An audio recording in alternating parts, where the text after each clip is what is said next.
안녕하세요. 저는 후회 속에서 살아가고 있는 강경문이라고 합니다.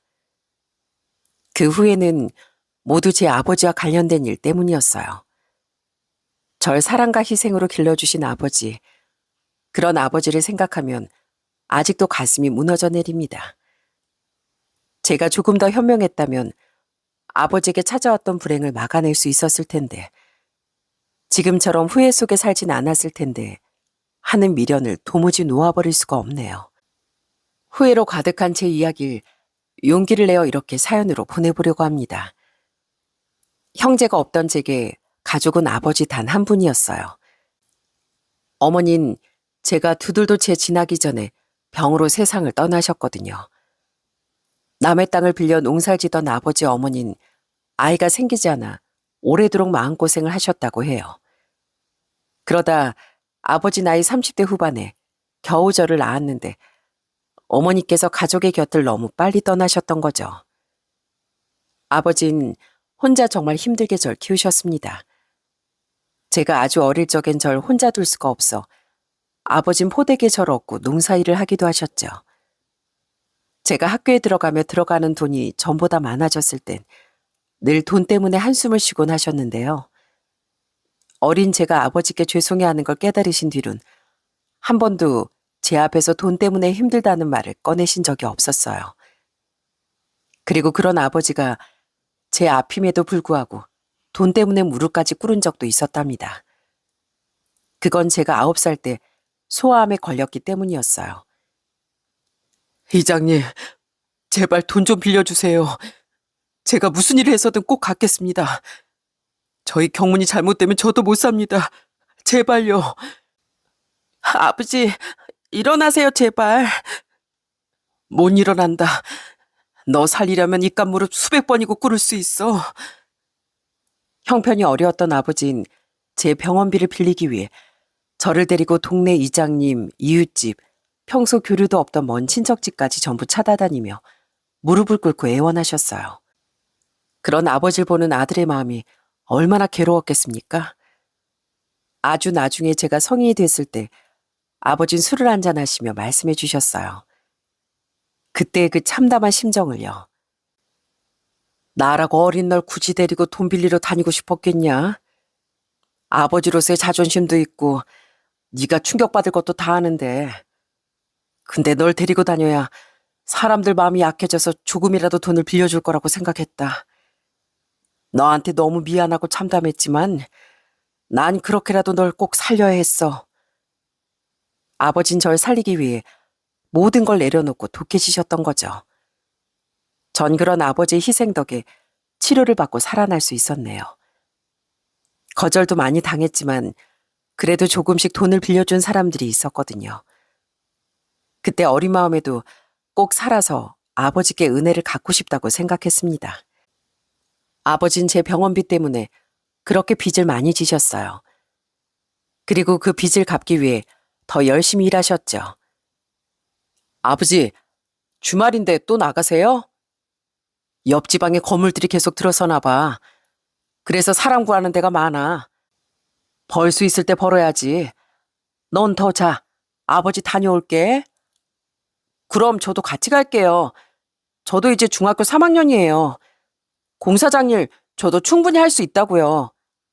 그리고 저 힘도 세요. 키도 아버지보다 벌써 더 커졌다고요.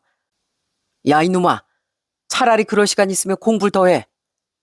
내가 너 벽돌지게 하려고 세상에 내놨는 줄 알아? 그런 헛소리 또 하면 아버지 화낸다. 아버진 더더욱 무리해서 땅을 더 빌려 농사일을 늘리셨고 일용직 일도 수도 없이 나가셨답니다. 전 어떻게든 그런 아버지께 도움이 되고 싶었어요.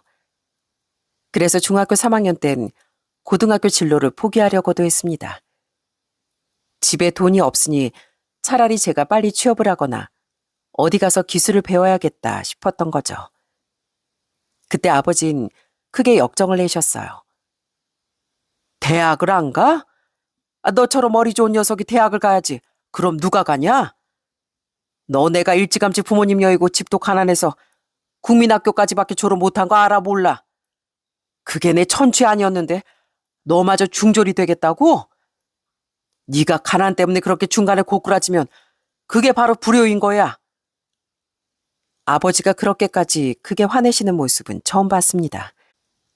그리고 다음날 아침 새벽같이 일용직일을 하러 나간 아버진 제게 짧은 편지를 남기셨어요. 경문아, 어젠 이 아버지가 너무 화내서 미안하구나.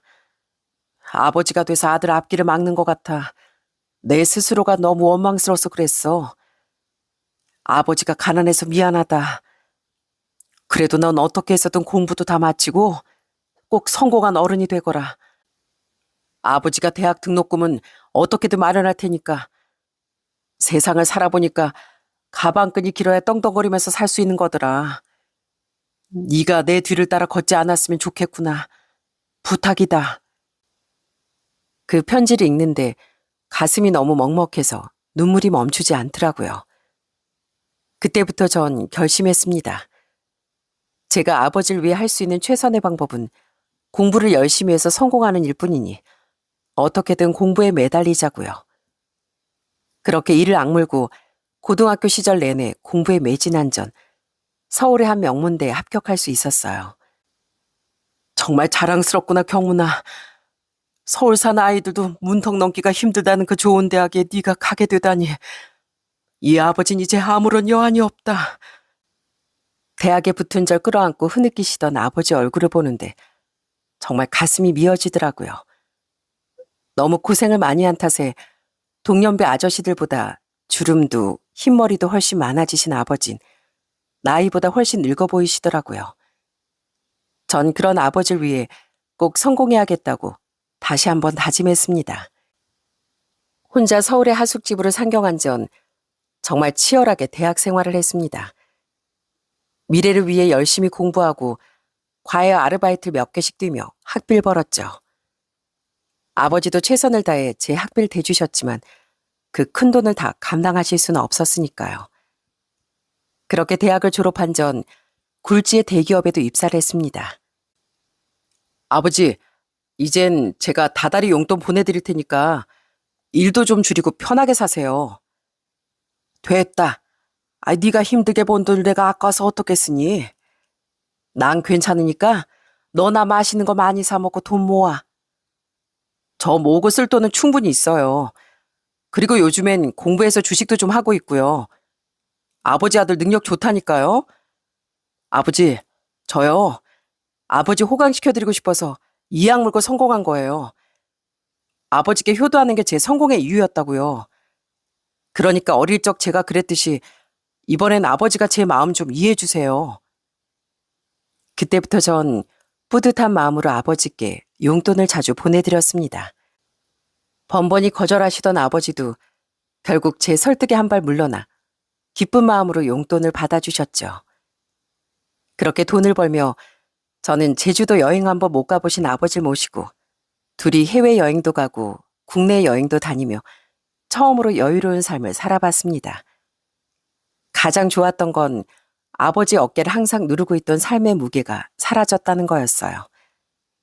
멋진 풍경을 보고 맛있는 음식을 먹으며 환하게 웃으시던 아버지를 보고 있노라면 사는 게 참 행복하다 하는 마음이 들더라고요. 대기업 월급 외에도 주식과 투자로 인한 수입이 있어 주머니가 더 여유로웠던 전 30대 초반의 나이엔 아버지께 집도 새로 지어드렸습니다. 아버지가 혼자 사시던 낡은 고향집을 허물고서요. 아이구야, 집이 이렇게 좋을 필요가 없는데 이런 대궐 같은 집을. 이거 고마워서 어떡하냐 경문아. 이 아버지한테 너무 과분한 집이다. 과분하긴요. 마음 같아선 진짜 대궐을 지어드리고 싶었다고요. 아버진 충분히 그만큼 받을 자격이 있으세요. 계속 서울로 올라오셔서 같이 살자고 말씀드려도 싫다고 하시니까 이렇게라도 좋은 집을 선물해드리고 싶었어요. 평생 시골에서 산 사람이 사람 많은 서울 같은 데 나가면 병 생기는 거다. 난 네 엄마의 추억도 잔뜩 있는 여기가 좋아. 고맙다 경문아. 내가 아들 잘 둔 덕에 이런 호강을 다 한다. 아버지를 잘 둔 덕에 제가 이렇게 성공할 수 있었던 거예요. 힘들게 저 키워주신 은혜 저 평생 갚으면서 살 거니까 오래오래 건강하셔야 돼요. 아셨죠?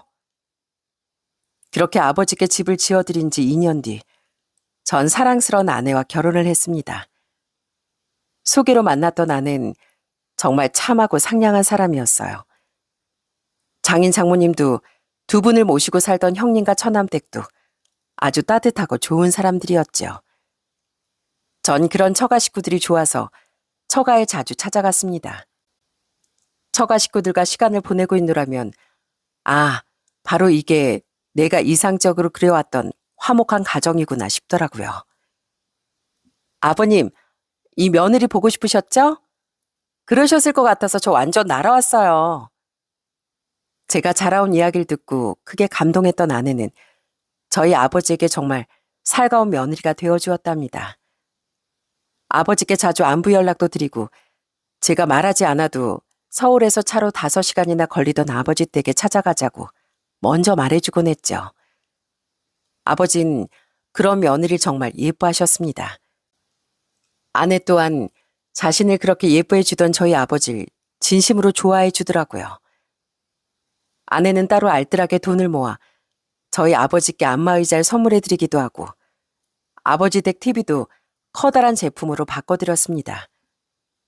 또 아내는 아이들의 어린이집 등하원을 제게 부탁하고 아버지 병간호를 직접 도맡아 준 적도 있었어요. 아버진 평소에 작은 오토바이를 타고 다니셨는데요. 오토바이를 타고 시장에 가다 그만 사고를 당해 꽤 오래 병원에 입원을 하셨었거든요. 제가 못 살아요. 위험하니까 오토바이 조심히 좀 오시라고 말씀드렸잖아요. 가뜩이나 멀리 떨어져 살아서 저도 남편도 아버님 걱정 엄청 하는데 이렇게 속상하게 만드실 거예요? 다리가 이게 뭐예요? 아는 그때 제가 하고 싶었던 잔소리를 대신 해주더군요. 그 뒤 직접 아버지를 간병하러 아버지가 입원해 계신 병원에 내려가 있기까지 한 아내에게 전 이루 말할 수 없이 고마웠죠. 그리고 안타깝게도 아버진 그 사고 후유증으로 다리 한쪽을 절게 되셨어요. 거동이 불편해지시니 아버진 전보다 집에 누워만 계시는 시간이 많아졌는데요. 그런 아버지가 걱정돼 저와 아내는 전보다 더 자주 아버지 댁에 내려갔습니다. 이젠 서울집으로 올라오시라고 몇 번이나 부탁드렸지만 그것만은 끝내 싫다고 하시더라고요. 내가 여길 떠나면 꼭 네 엄마랑 영영 이별하는 기분이 들어서 싫구나. 여기 나 말고 혼자 지내는 노인들도 많어. 다 알아서 잘 지내. 너희들 걱정 안 하게 내가 자주 걷고 운동도 할 테니까 그 말은 더 이상 꺼내지 말거라. 그런 아버지가 걱정되었지만 그래도 그때까진 괜찮았어요. 문제는 아버지가 연세 70대 중반을 넘기며 조금씩 치매 증상이 보이기 시작했다는 겁니다. 거참 이상하네. 내가 지갑을 어디다 뒀더라. 요새 이렇게 자꾸 뭐가 생각이 안 나. 저번엔 갑자기 내 이름이랑 우리 집 주소도 기억이 안 나더라니까. 조금 불안하게 느껴지긴 했지만 처음엔 그냥 아버지가 연세가 드셔서 그런 거라고 생각했습니다. 하지만 어느 날 아버지가 갑자기 길이 헷갈려서 시장에 갔다가 집에 돌아오는 길에 헤맸다라는 말을 하셨을 때 불안감이 엄습해 오더라고요. 저 아내는 바로 아버지를 병원에 모시고 갔고 아버진 결국 경증 치매 판정을 받으셨습니다. 우선 진행이 늦춰질 수 있도록 약 꾸준히 드시면서 지켜봅시다. 의사의 말처럼 이후 아버진 약을 복용하기 시작하셨어요.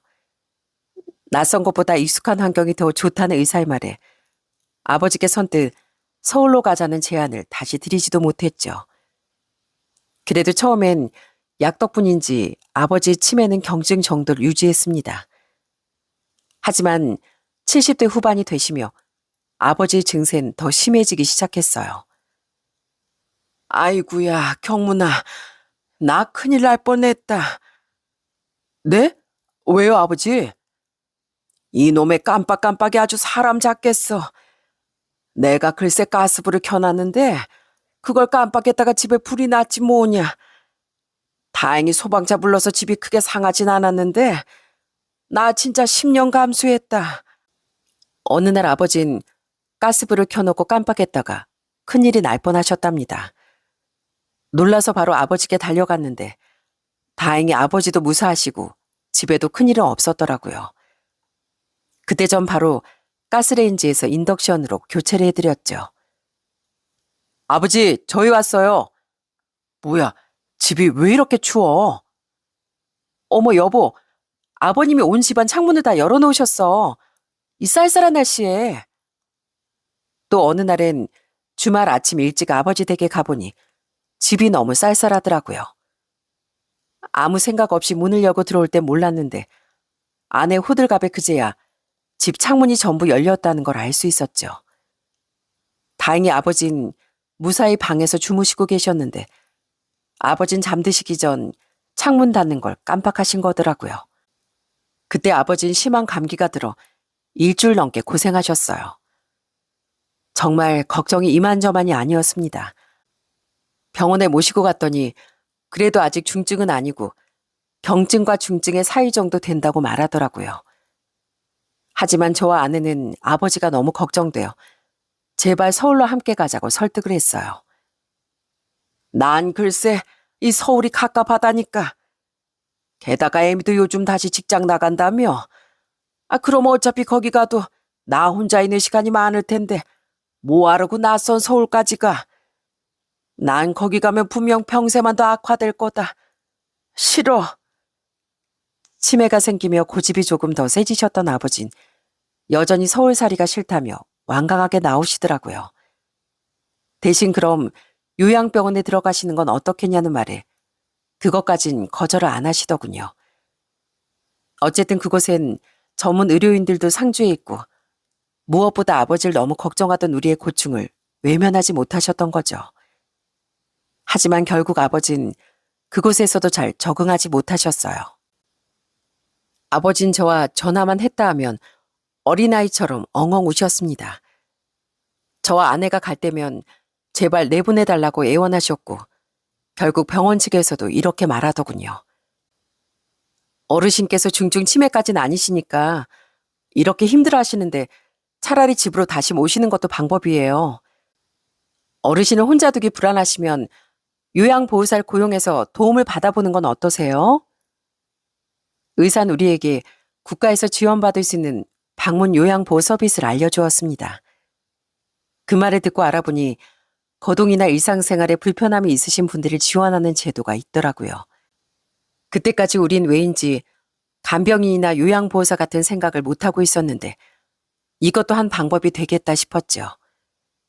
그런데 좀 알아보니 공단의 장기요양보험 서비스를 받으려면 하루에 서너 시간밖에 아버지를 돌봐주지 않는다고 하더라고요. 그래서 전 열심히 정보를 알아본 끝에 신뢰할 만한 사설 업체를 통해 하루에 8시간 정도 주 5일 근무를 할 수 있는 요양보호사를 고용했습니다. 주말엔 최대한 자주 제가 아버지께 가보면 됐으니까요. 다만 혹시라도 아버지와 맞지 않는 분이 오면 어쩌나 걱정했는데 다행히 우린 처음부터 좋은 보호사 아주머니를 만나게 됐습니다. 제가 요양보호사 일만 16년을 했어요. 원래는 공단에 소속돼서 일했었는데 돈이 더 많이 필요해서 사설업체로 나오게 된 거예요. 제가 남편 일찍 보내고 혼자 애들을 공부시키고 대학도 보내느라 돈이 필요했거든요. 지금이야 뭐 다 장성해서 일찌감치 장가들도 갔지만요. 그러셨구나. 고생이 많으셨겠어요. 저희 아버지도 어머니 일찍 보내고 혼자 절 키워주셨는데 그래서 남일 같지가 않네요. 근데 아주머니 혹시 치매 환자를 돌본 경험도 있으세요? 저희 아버지가 치매가 심하진 않으신데 그래도 치매기가 확실히 있으시고 전에 사고를 당해서 거동도 좀 불편하시거든요. 전엔 이 정도는 아니었는데 아무래도 지병도 있고 연세도 있으시다 보니까 요즘 조금씩 더 잘 못 걸으시더라고요. 걱정 마세요. 저 아버님보다 훨씬 심한 치매 환자도 많이 돌봤어요. 게다가 저희 친정아버지도 일찍 온 치매로 고생하다 돌아가셔서 내 아버지 모신다는 생각으로 정말 잘 돌볼 수 있습니다. 저만 믿으세요, 아드님. 당시 50대 후반이었던 아주머니는 경력도 많고 인상도 굉장히 좋으시더라고요. 게다가 자신의 아버지도 치매였다는 말에 저희 아버지를 더 진심으로 대해줄 분 같더라고요. 아내도 처음부터 좋은 분이 오신 것 같다며 아주머니 마음에 들어했죠. 그렇게 고용한 아주머니는 저희 아버지에게 정말 잘해주시더군요. 오늘 아버님 좋아하시는 호떡도 살 겸 먹거리도 살 겸 시장에 모시고 나왔어요. 편하게 휠체어 타시래도 걷는 게 좋다고 하셔서 천천히 2시간 정도 산책하다 왔네요. 사진은 호떡 들고 행복해 하시는 모습이 좋아 보여서 찍었고요. 아주머니는 제게 아버지의 사진을 자주 보내주셨어요. 사진 속 아버진 정말 즐거워 보이셨죠. 그냥 계약대로 기본적인 간병만 잘해주셔도 감지덕진데 아주머니는 거동이 불편하신 아버지를 모시고 시장이나 근교 산책을 가주시기도 하고 아버지의 식사상을 푸짐하게 차려주시기도 했죠. 또 아주머니는 아버지 휴대폰으로 저에게 먼저 전화를 걸어주시기도 하셨답니다. 아버님이 아드님, 며느님 보고 싶으신가 봐요. 평소보다 자꾸 더 2분 얘기를 하시고 휴대폰을 만지작거리다 내려놓고 하시더라고요. 제가 보기엔 자식들 바쁘니까 미안해서 전화 못 거시는 것 같아서 제가 오지랖 좀 부렸어요. 자, 어르신. 제가 직접 아드님께 전화 걸었어요. 받아보세요. 제가 미처 몰랐던 평소 아버지의 마음과 모습도 아주머니 덕분에 알 수 있어 참 감사했네요. 저 아내는 그런 아주머니가 너무 마음에 들었어요. 그래서 몇 달 뒤엔 죄송한 마음을 무릅쓰고 제안을 하나 드렸죠. 저 아주머니 그냥 저희 아버지 집에서 입주 요양보호사로 생활해 주시면 안 될까요? 제가 정말 월급은 섭섭지 않게 챙겨드릴게요. 제가 아버지가 너무 걱정돼서 그렇습니다. 다른 분이면 이런 부탁까진 불안해서 못 드렸을 텐데 아주머니라면 저도 집사람도 믿을 수 있을 것 같아서요. 어려우실까요? 어렵긴요. 그렇게 해요. 어차피 저도 자식들 다 내보내고 혼자 살아서 양해 구할 가족도 없는데요, 뭘. 그리고 실은 저도 아버님 혼자 두고 오면 마음이 아프고 걱정도 많이 됐었거든요. 내가 가면 은근히 많이 쓸쓸해도 하시는 것 같길래 일부러 1~2시간 늦게 돌아온 적도 많았고요. 어르신이 20살 가까이 어린 나한테 꼬박꼬박 존대도 해주시고 마음이 정말 따뜻한 분인 걸 알게 되니까 저희 아버지 생각이 더 나서 저도 잘해드리고 싶더라고요. 그렇게 아주머니는 짐을 싸서 아버지 집으로 들어가셨습니다. 어차피 방은 따로였고 집에 화장실도 2개나 있었기에 문제될 건 없었죠. 가끔 일이 있어 주말에 아버지를 뵈러 오지 못할 때나 아주머니가 퇴근하고 난 뒤에 저녁엔 항상 아버지 걱정이 됐었는데 너무 마음이 놓이더라고요. 아무리 돈을 들이고 고용한 입장이라지만 아주머니께 정말 감사했습니다. 집에 사람의 온기가 생기자 아버진 전보다 많이 밝아지셨어요. 그리고 계속 대화를 나눌 사람이 있어서인지 치매도 그 이상 심해지지 않고 유지 정도는 되시더라고요. 그렇게 아버지를 잘 챙겨주던 아주머니는 저희 가족이 갈 때면 종종 밥상까지 차려주셨어요. 저희가 너무 죄송해하면 오히려 이렇게 말씀하시면서요. 우리 아들 며느리들은 바쁘다고 나 보러도 자주 안 왔는데 아드님이랑 며느님은 아버님을 너무 살갑게 챙기는 것 같아서 보기가 너무 좋더라고요. 그래서 나도 더 잘해주고 싶었고요. 게다가 원래였으면 나 혼자 외롭게 보냈을 주말인데 요즘엔 아버님이랑 둘이 수다 떨면서 보내거나 이렇게 아드님, 며느님이 애들까지 데리고 와주니까 나도 덩달아 활기가 넘쳐서 오히려 고마워하고 있어요. 그런 아주머니께 고마워 전 월급 외에도 따로 돈을 봉투에 담아 종종 챙겨드리곤 했습니다. 뭐라도 더 보답해드리고 싶어서요. 그 외에도 명절이나 아주머니 생신 땐 당연히 휴가도 드리고 월급만큼의 보너스도 드리곤 했죠. 사이가 가까워지며 아주머니는 저 아내에게 말도 편하게 놓으셨어요. 그렇게 아주머니와 잘 지내던 와중 언제부턴가 아버지의 표정이 갈수록 어두워지시더라고요. 아버지, 저희 왔어요. 그래. 아버지 또 기운이 없으시네.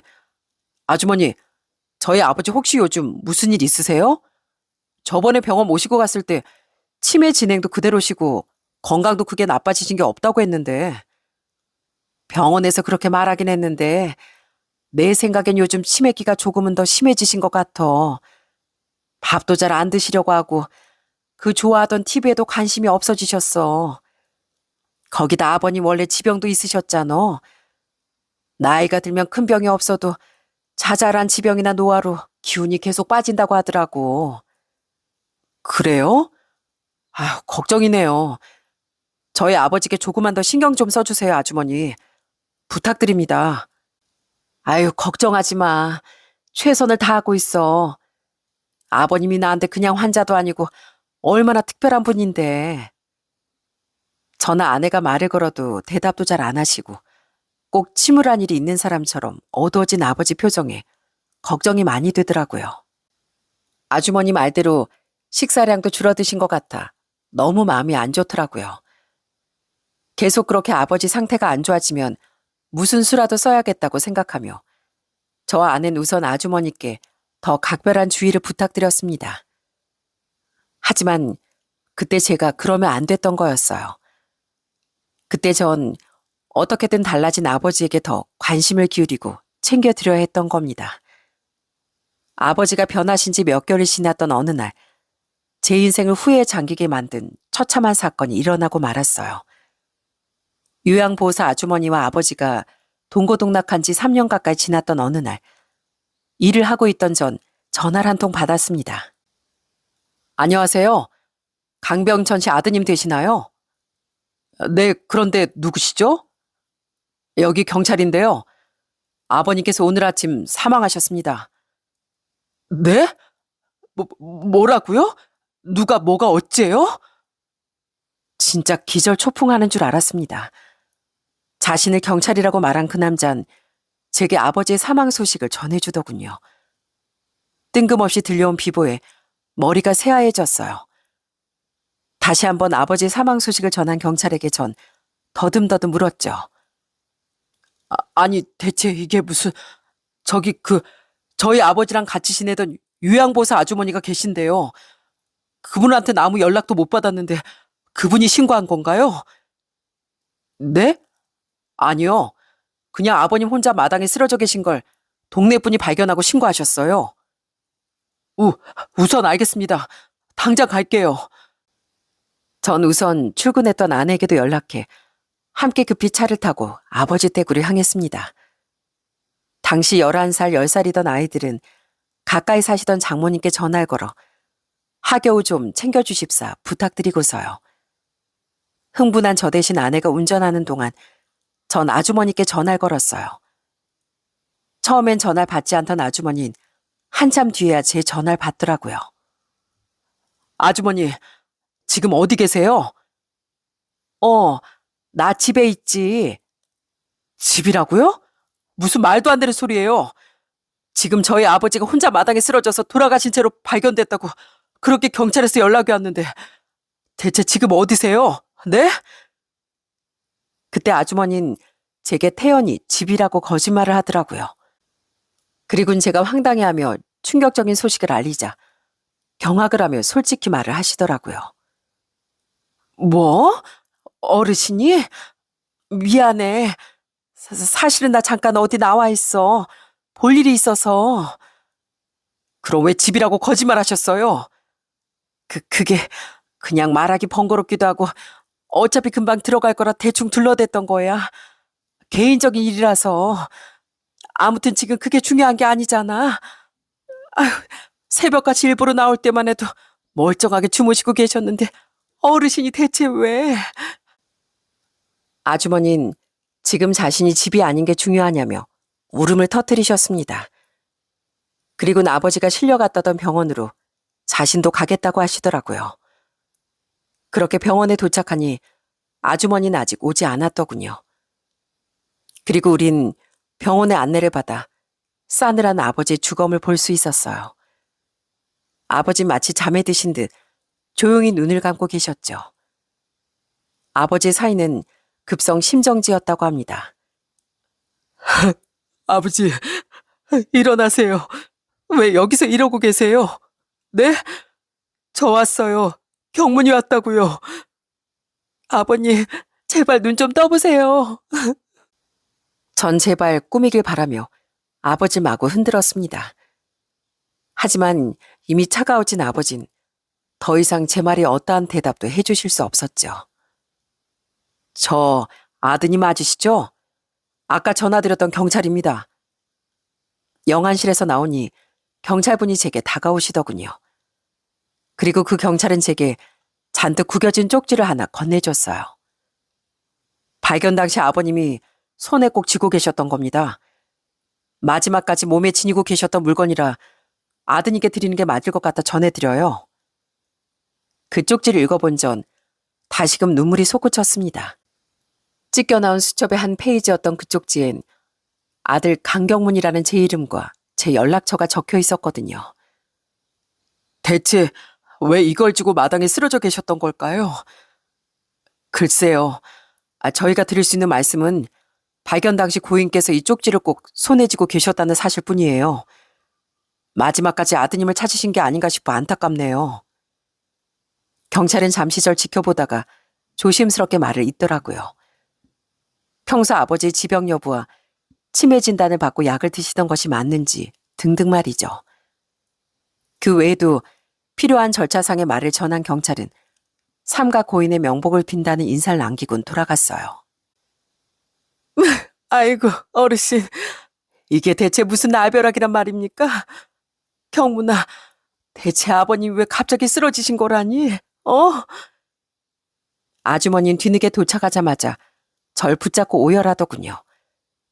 그런 아주머니도 아버지가 왜 제 연락처를 쥐고 계셨는진 전혀 모른다고 하시더라고요.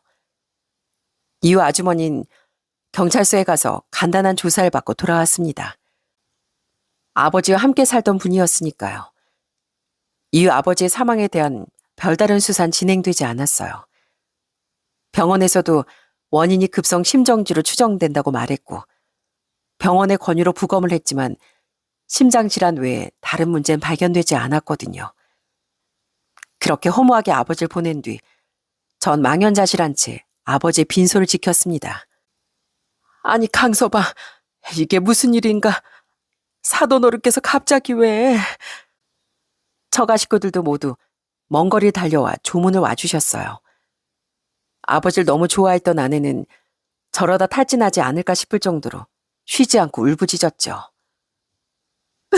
아버님, 이렇게 갑자기 가시면 죄송해서 어떡해요. 이러시는 법이 어디 있냐고요. 아이고, 어르신. 제가 죄인입니다. 제가. 하필 그 아침에 어르신을 두고 자리를 비우는 게 아니었는데 왜 하필 그날 제가 그랬을까요? 그런 아내 곁에서 아주머니 또한 3일 내내 빈소를 지키며 오열하시더군요. 그 끊임없는 곡소리를 들으며 저도 하염없이 눈물을 흘렸습니다. 아버지, 제가 불효자예요. 아버지가 아무리 싫다고 하셨어도 제가 아버지를 서울로 모셔와야 했는데 아직 키워주신 은혜도 다 못 갚았는데 저 이제 어떻게 살아요? 그렇게 장례를 끝내고 전 생전 아버지 유지대로 어머니 곁에 아버지를 묻어드렸습니다. 그런데 아버지 장례식이 끝난 뒤 경악스러운 진실이 밝혀졌어요. 그러고 보니까 아버지 휴대폰이 안 보이네. 아주머니, 혹시 저희 아버지 휴대폰 평소에 어디 두는지 아세요? 휴대폰? 글쎄 난 잘 모르겠는데 아버님이 치매 때문에 물건을 이곳저곳 숨겨놓으셨는데 휴대폰도 그런 거 아닐까? 찾아보니 아버지 휴대폰이 보이질 않더군요.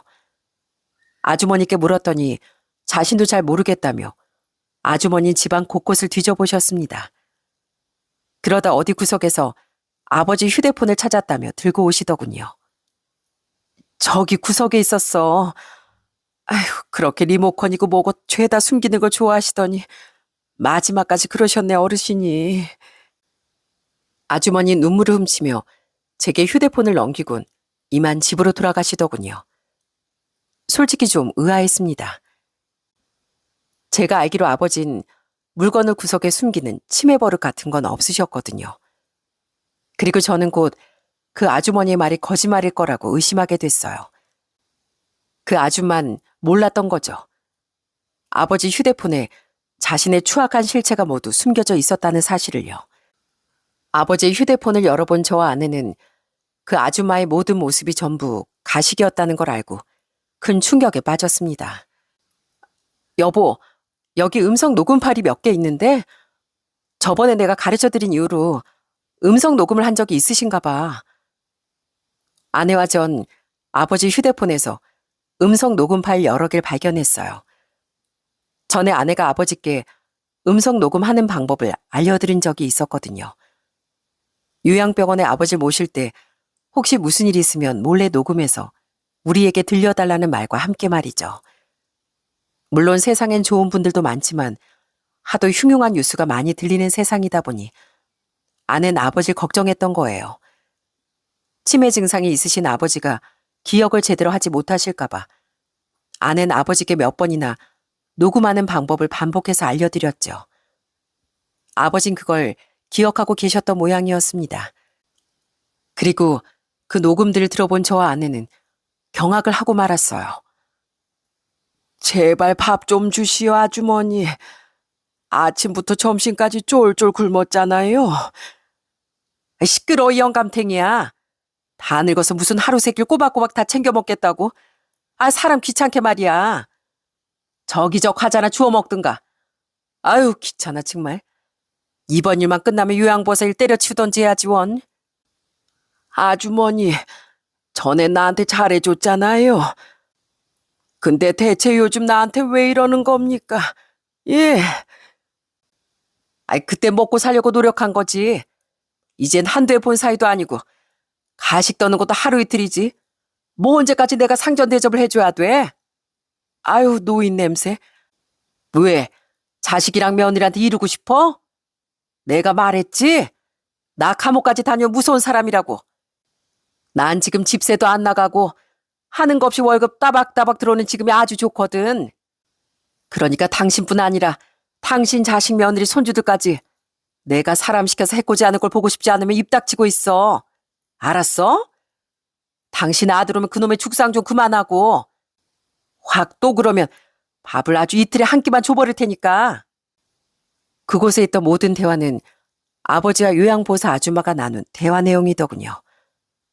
그 아줌마에게 밥을 달라며 애원하던 아버지의 애절한 목소리와 저희 아버지에게 반말을 찍찍이 일삼던 그 아줌마의 말을 듣는 순간 피가 거꾸로 솟는 것 같았습니다.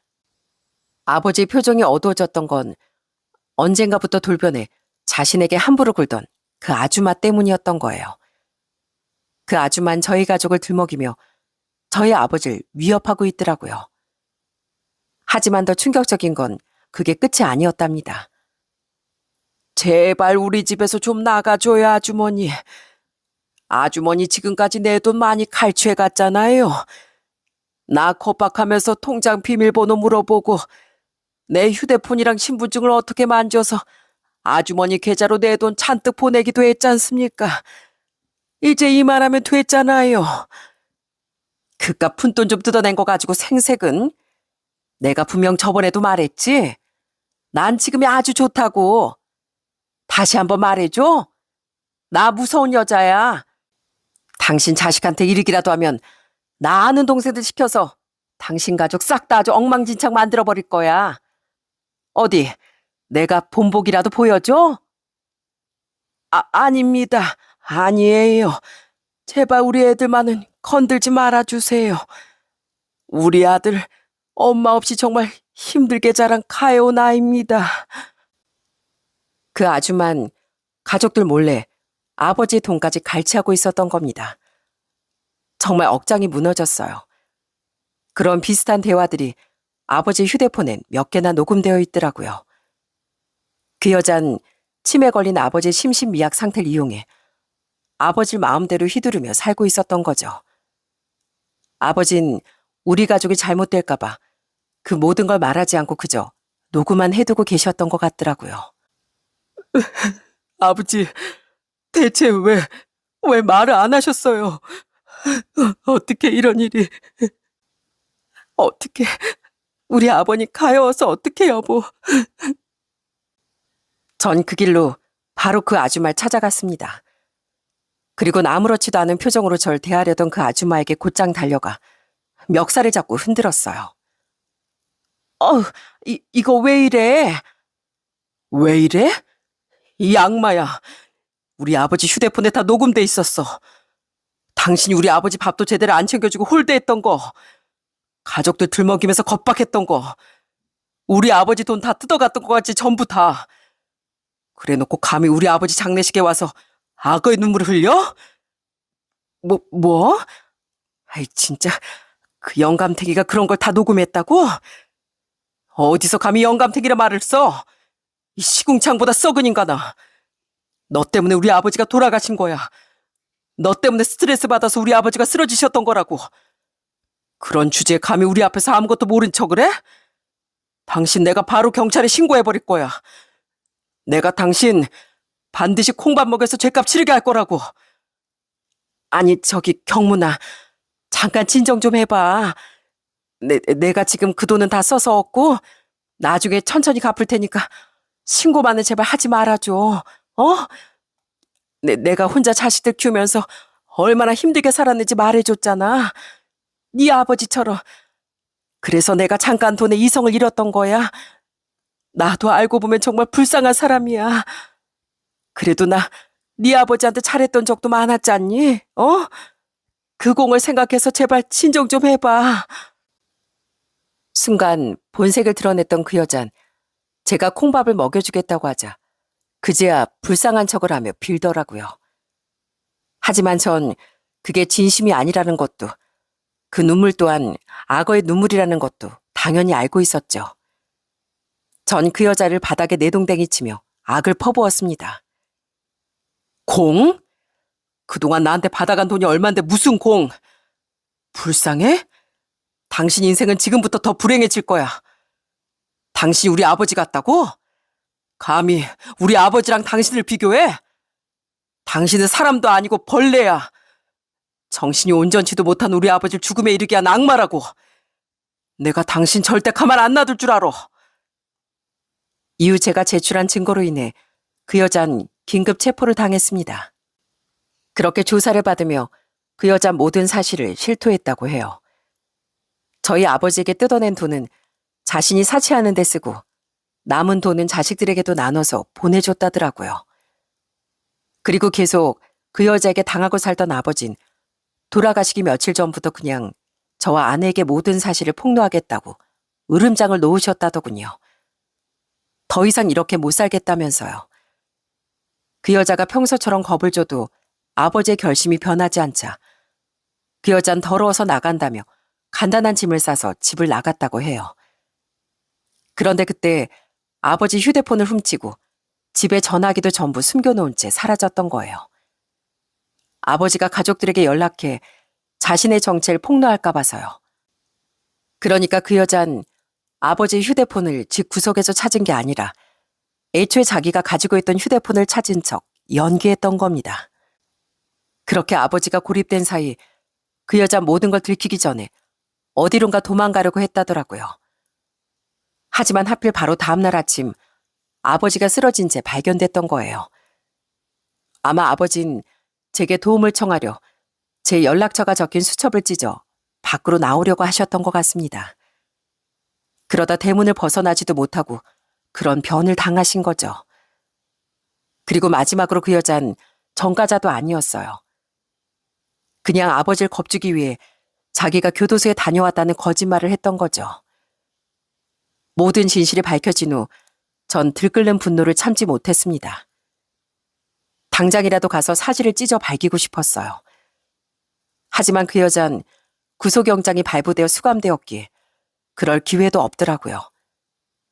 대신 전 뻔뻔하게도 자신들의 엄마에게 선처해달라고 부탁하러 찾아온 그 여자의 자식들에게 악담을 퍼부어줬습니다. 선처? 우리 아버진 돌아가셨어. 근데 선처라는 말이 나와? 아주 그 엄마의 그 자식들이네.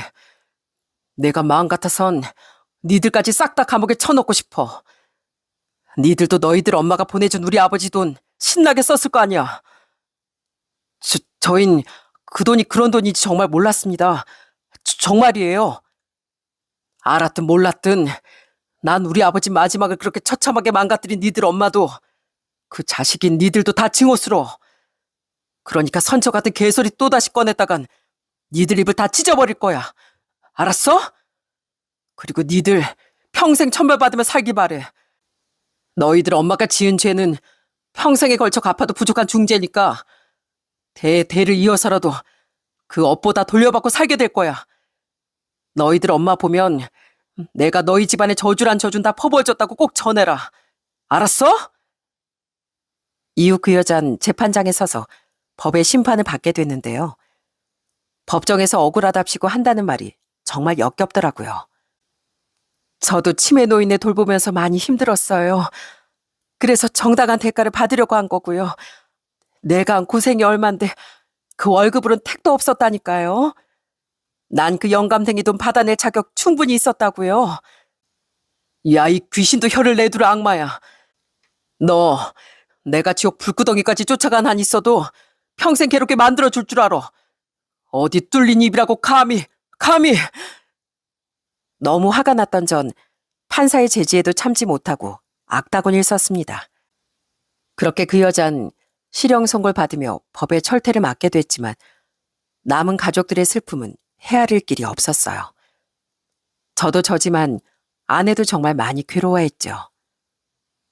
내가 조금이라도 더 아버님을 챙겼으면 이런 일이 안 생겼을 텐데, 아버님이 싫다고 하셔도 억지로라도 모셔왔어야 됐는데, 아버님은 날 그렇게 예뻐해 주셨는데 난 며느리 자격도 없어.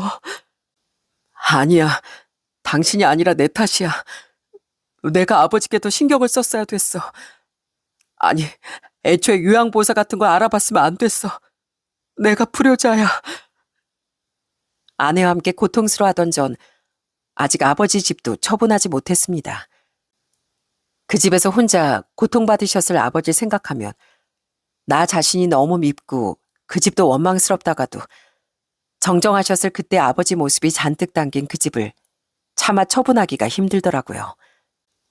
전 가끔 혼자 그 집을 찾아가 하염없이 목 놓아 울다 돌아오곤 합니다. 아직도 그 여자는 실형을 살고 있는데 전 그 여자에게 민사소송도 걸었어요. 그 여자가 갈취해간 아버지의 돈을 돌려받으려고요. 그리고 소송에서 승소했지만 돈이 없다던 그 여자에게서 아직 받아야 할 돈을 제대로 받지 못했는데요. 전 그 여자가 감옥에서 나온 뒤에도 무슨 수를 써서든 그 돈을 다 받아낼 겁니다. 억울하게 돌아가신 아버지를 위해서라도요. 요즘엔 자식들 다 키워놓고 시골에서 혼자 지내는 분들이 많은 걸로 알고 있어요. 시대가 격변한 만큼 젊은 사람들은 도시로 몰리고 어르신들은 고향에 남으시니 이런 사회적 문제가 도래한 것 같네요. 제 사연을 듣고 계신 분들 중에도 이런 분들이 많으실 겁니다. 시골에서 혼자 혹은 둘이 지내시는 부모님을 둔 자녀분들이요. 그런 분들께 말씀드리고 싶습니다. 부모님이 돌아가신 후엔 내가 잘해드린 일보다 후회스러운 일들만 떠오르며 가슴에 사무친다고요. 그러니 오늘 당장이라도 부모님께 안부 전화 한 통 드려보시길 바랍니다. 그리고 될 수 있는 한 억지로 시간을 내서라도 부모님을 더 자주 찾아뵀으면 좋겠습니다. 아버지를 떠나보낸 후 전 시간이 적지 않게 흐른 지금까지도 매일같이 이렇게 후회의 눈물을 흘리고 있거든요. 저희 아내도 아버지를 떠올리며 흐느끼는 날이 참 많습니다. 얼마 전엔 아버지의 기일이라 아버지 산소에 다녀왔는데요. 어찌나 그리운 마음이 드는지 무덤을 끌어안고 대성통곡을 했었네요. 너무 그립고 죄송한 마음에서요. 그런 아버지께 사연을 마치기 전에 마지막으로 짧은 편지를 적어보고 싶습니다. 제 긴 후회록에 끝까지 귀 기울여주신 여러분께 감사하다는 말을 전하며 전 아버지께 드리는 편지로 사연을 마치도록 할게요. 아버지, 저 경문이에요. 하늘에선 편안하시죠? 아버지 지켜드리지 못한 불효자인 제가 이런 편지를 보내는 것조차 죄스럽게 느껴지네요. 그래도 아버지가 너무 보고 싶은 마음에 이렇게 용기를 냈어요. 아버지를 힘들게 만든 그 여잔 제가 평생에 걸쳐 응징하겠습니다. 그렇게 아버지의 한을 꼭 풀어드릴게요. 다만 증오심에만 묶이진 않고 사랑하는 제 아내 그리고 제 아이들에게 아버지처럼 태산 같은 가장이 되어주려 노력하면서 살겠습니다. 그래야 아버지가 제 걱정을 덜 수 있으실 테니까요. 그러니까 아버지, 하늘에서 부디 잘 지켜봐 주세요. 아버지가 인생을 바쳐 키워주신 이 아들이 어떻게 살아가는지요. 아버지께 실망스럽지 않은 모습 보일 수 있도록 저 떳떳하게 살아갈게요. 죄송합니다, 아버지. 그리고 언제까지나 가슴 깊이 사랑합니다.